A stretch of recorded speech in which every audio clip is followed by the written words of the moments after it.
ZS2 Technologies. Welcome to a special episode of the Culture Hack. I am down on site at ZS2 with co-founders Doug Brown and Kristen Davis. And we were just chatting about how they're decarbonizing the concrete industry and disrupting the way construction is done with concrete. And now we're about to go back and get a tour of the shop and see the facility. So come check it out.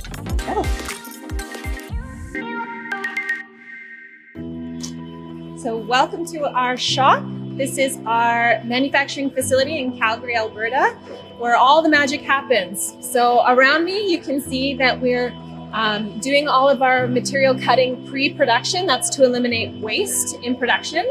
We cut all of our foam profiles and our tech board to suit our customized projects. And all of our offcuts are recycled back into new materials that we can use into our projects. So we're really trying to eliminate the waste in our process. So we've got 46,000 square feet of manufacturing space here. We bring all of our materials in to climatize them before they're pressed into panels. And as you can see, it's a pretty simple process, but I'll take you on to our origin story where everything got started. Behind me is a machine we affectionately refer to as Betty. In the early days of ZS2, we acquired a company called IPB Systems. And the equipment and the knowledge of 35 plus years in structurally insulated panel came with it. This was our original press, could do just under 500,000 square feet of panel per year. And we're super excited to be retiring Miss Betty and upgrading our manufacturing equipment to be able to produce just over 2 million square feet of panel per year. Super exciting.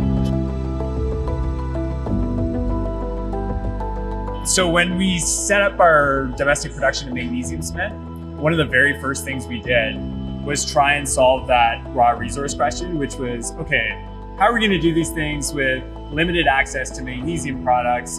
And whatever they make feeds very high value industries like refractory bricks, agriculture, water purification. Like you can't use it for cement. So it's already spoken for. It's all spoken for. Yeah. And so we contacted one of the local mines, whose name is Bay Mag, and they had a tremendous amount of off-spec products that didn't quite meet the purity requirements for those high-grade applications. And so we were able to utilize that in combination with obviously a saltwater source because these are saltwater cements. Mm-hmm. And you might think like being in Calgary, Alberta, in the middle of Canada, where are you going to get salt water? But we pump a tremendous amount of it with our oil and gas sector.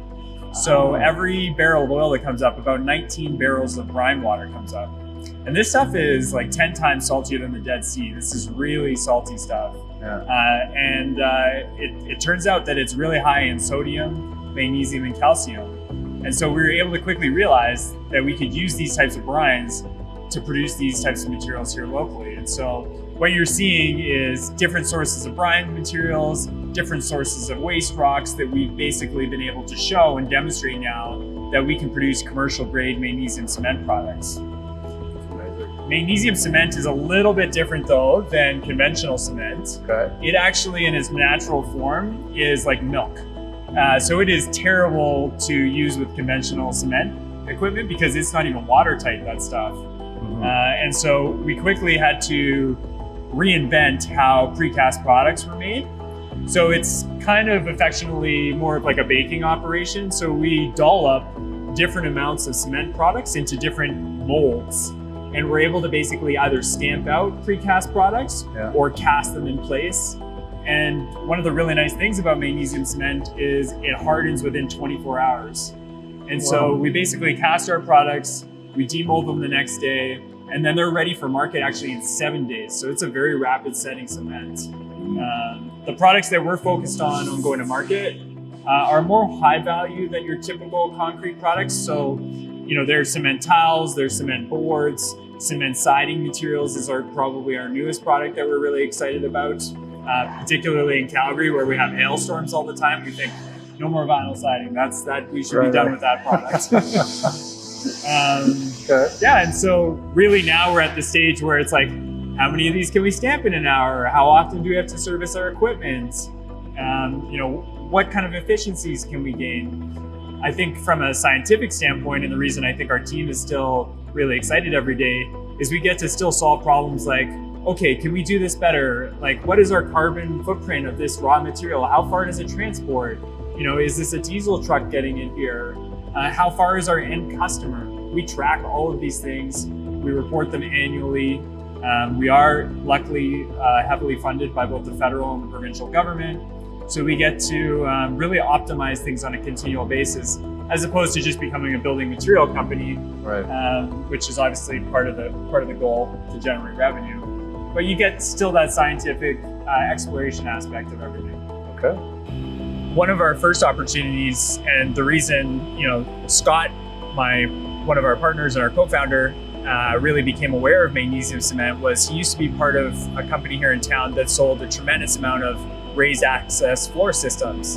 And if you never heard of them, I'm not shocked, but anytime you're ever in a boardroom and you see a plug underneath the table, probably sitting on a raised access floor system. And so this is kind of what it looks like. You would typically have a fake floor above a structural floor, and it sits on a puck system.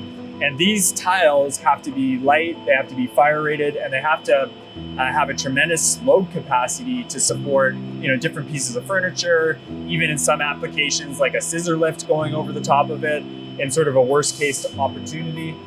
And so this was one of the products that magnesium cement actually services today. And so we were looking at basically replacing people's foreign supply with a domestically produced one from waste. And so I'm excited. In the not too distant future, we're going to be announcing a very large first commercial order, and what we're hoping is a larger partnership opportunity with a company that's local here in Calgary.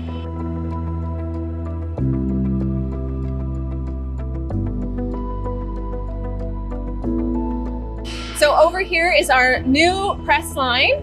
So just about 2 million square feet of panel per year can be produced on this machine with no more labor requirements. So we're really expanding what we're able to produce in this limited square footage.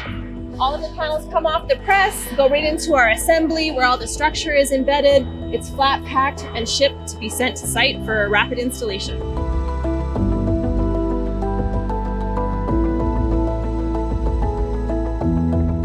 Wow, thanks so much for the tour, guys. This has been so fascinating. The engineer in me is just like so excited about this type of stuff. Really appreciate it.